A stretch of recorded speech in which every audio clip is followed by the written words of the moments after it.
എടുത്ത് അതിലേക്ക് പരിപ്പ് കുക്കർ വേവിച്ചിട്ട് വേവിക്കുക. അരമുറി തേങ്ങ, 3 ചുവന്നുള്ളി,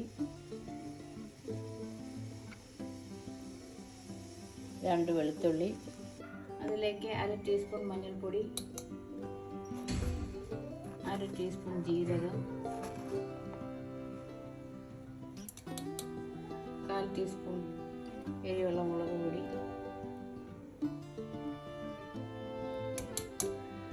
1/4 ടീസ്പൂൺ കുരുമുളക് പൊടി.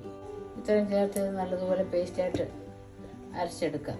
അരയ്ക്കാൻ ആവശ്യമുള്ള വെള്ളം നല്ല ഫൈൻ പേസ്റ്റായി അരച്ചെടുക്കും. കുക്കറിൻ്റെ അടപ്പ് തുറക്കാം.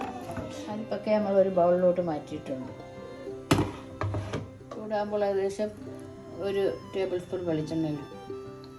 എണ്ണ ചൂടായിട്ടുണ്ട്. അതിലേക്ക് 1/2 ടീസ്പൂൺ കടുകിട്ട് പൊട്ടിക്കുക. കടുകെല്ലാം നല്ലതുപോലെ പൊട്ടി. ഈ സമയം നമുക്ക് കറിവേപ്പില, കുഞ്ഞുള്ളി അരിഞ്ഞത്, പച്ചമുളക്, ചുമന്ന മുളക് ഇതെല്ലാം കൊടുക്കുക. എല്ലാം ചെറുതായി നോക്കുമ്പോൾ നമുക്ക് അരിഞ്ഞ് വെച്ചിരിക്കുന്ന പച്ചച്ചീര ചേർക്കാം.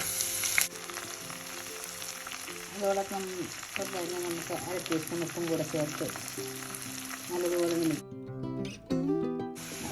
മിക്സ് ചെയ്ത് അടച്ചു വെച്ച് നമുക്ക് വേവിക്കാം. പാത്രത്തിൻ്റെ അടപ്പം തുറക്കാം.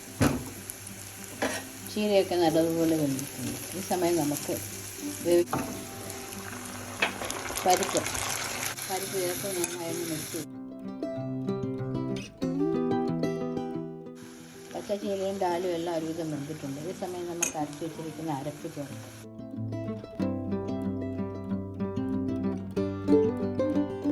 എല്ലാം കൂടെ ഒന്ന് മിക്സ് ചെയ്യും.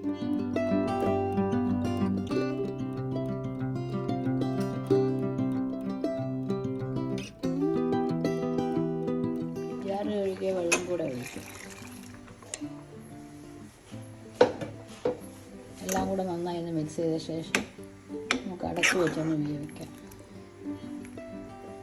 അപ്പോൾ നമുക്ക് ഉപ്പൊന്ന് നോക്കാം.